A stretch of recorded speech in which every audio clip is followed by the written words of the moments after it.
Bonjour à tous, on se retrouve pour le voyage permanent du Géoptimiste. Eh bien bonjour mon GPS Aurélie et bonjour à tous les voyageurs curieux, généreux et respectueux.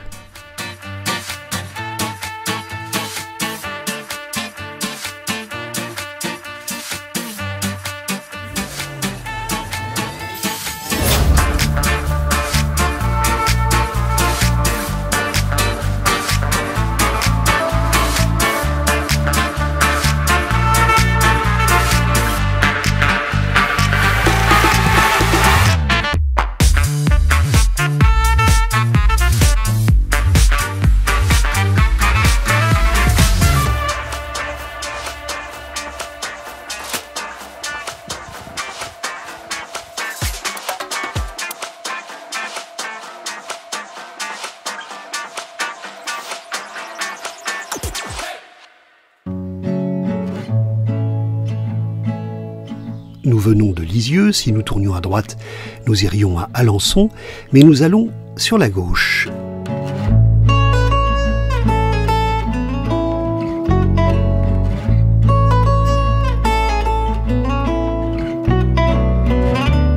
Direction un petit village, une commune qui fait l'effort de recevoir gratuitement les camping-caristes. Et l'avantage ici, c'est qu'il y a la très belle forêt de Persaigne, propice à des multiples balades, à vélo, en VTT. Il faut dire que le lieu abrite le seul musée du vélo de l'ouest de la France. C'est là que nous nous rendons et nous allons découvrir le créateur qui a conçu cette collection depuis son plus jeune âge. J'ai commencé à l'âge de 13 ans, absolument. En 1957, avec la première victoire de Jacques Anquetil dans le Tour de France. C'est vrai que toute ma vie, je n'ai fait que être à la recherche des photos, des affiches, des documents, des vieux vélos. Voilà, j'ai baigné dedans pendant 70 ans. C'était l'amour du Tour de France parce que, à l'époque, c'est vrai que le Tour de France est extrêmement populaire et qu'à partir du départ du Tour de France, tout s'arrêtait. Si vous voulez. Le Tour de France se courait par équipe nationale. Donc il y avait une sélection par exemple de l'équipe de France et les gens attendaient ça les 15 jours qui précédaient avec une frénésie incroyable de savoir si un tel ou un tel avait fait partie de l'équipe de France.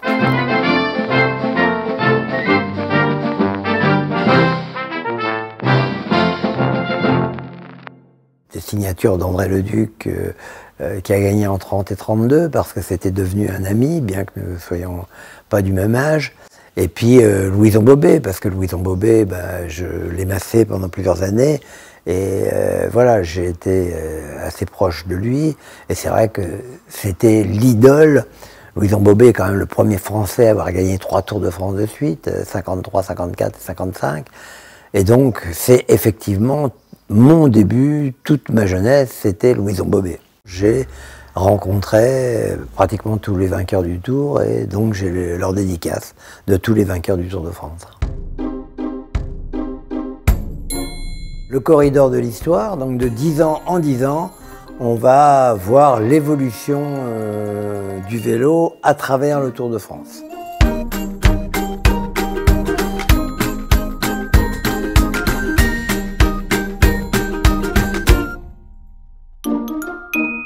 Nous avons des vélos de cette époque, et puis ensuite, eh bien, on progresse, et là, par exemple, nous sommes dans les années 20, c'est-à-dire après la guerre de 14, avec de très beaux vélos qui ont participé au Tour de France, et avec le dérailleur. Mais attention, bizarrement, justement, il n'y avait pas de dérailleur dans le Tour de France, car les coureurs avaient des dérailleurs toute l'année, dans toutes les courses, sauf dans le Tour de France. Dans le Tour de France, le directeur du Tour interdisait le dérailleur. Il a fallu attendre 1937 pour voir le dérailleur autorisé dans le Tour de France. La forme géométrique du vélo, en fait, a très peu changé. Chacun va y retrouver effectivement son enfance ou les années de sa passion. Robic qui est un 47, Bobet qui gagne en 53, 54, 55, et puis l'avènement de Jacques Anquetil, tout jeune français.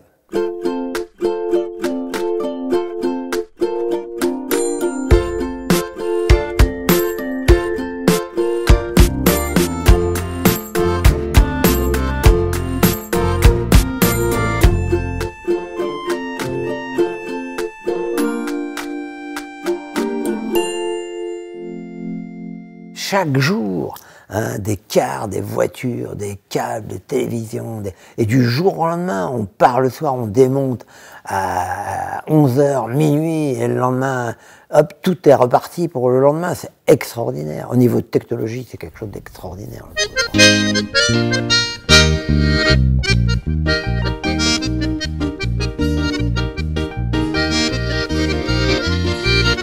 Donc c'est un grand spectacle, en fait. Et un grand spectacle gratuit et qui passe dans votre village, qui vient vers vous.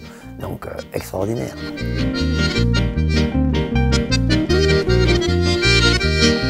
J'ai voulu un endroit un petit peu plus secret, un petit peu plus caché, où il y a l'histoire de la caravane, donc les petites voitures, les chapeaux en passe-pied, les casquettes, les objets qu'on lançait des voitures, voilà, et puis les jeux, tout ça, voilà, c'est vraiment un endroit un petit peu particulier.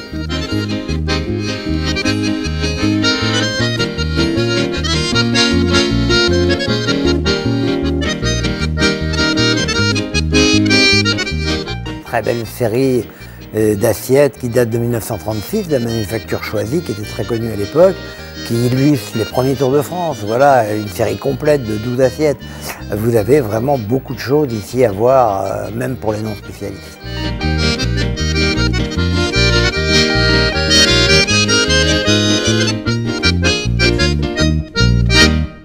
Vous avez derrière moi la galerie des portraits. Ce sont tous les vainqueurs du Tour de France, plus quelques grands noms connus qui n'ont pas gagné le Tour de France. Eh bien, ces coureurs, je les voulais souriants et sans casquette, effectivement. Et donc, j'ai donné à la personne qui les a dessinés, puisqu'il s'agit de dessins, 5 photos de chaque coureur. Et elle a repris le nez, la bouche, les oreilles, les cheveux. Elle nous a dessiné des portraits tout à fait originaux et surtout ressemblants. Ah, le Tour de France, n'est-il pas le plus beau salon du camping-car à ciel ouvert? Sur le site officiel du Tour de France, vous trouvez des tas de petites anecdotes avec des petites vidéos qui vous expliquent par exemple l'histoire des maillots. À propos de maillots, on avait changé de logo, mais on n'avait pas refait de t-shirt et vous étiez très nombreux à nous les demander. Bon, alors soyons clairs, notre métier c'est de voyager, c'est pas vraiment de faire des t-shirts. Alors on a fait appel à celui qui permet de faire vraiment du sur-mesure. Quand vous cliquez sur le petit crayon, vous avez la possibilité de personnaliser complètement. Vous choisissez donc la taille du logo que vous souhaitez. Tiens, par exemple, moi j'aime bien quand c'est sur le cœur, tout petit, comme ça.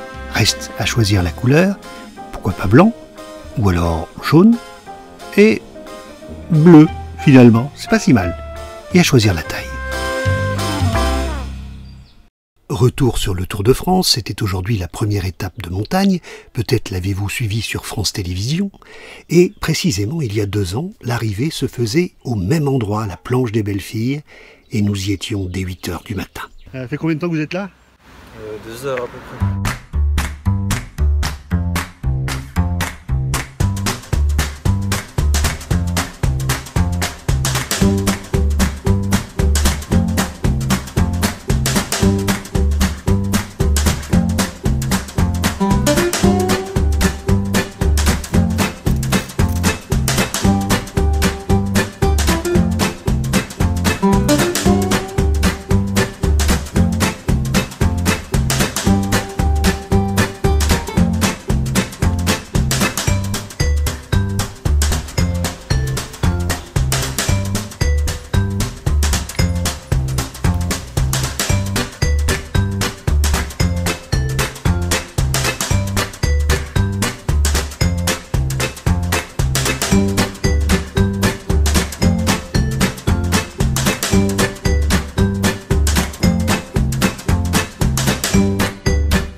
Thank you.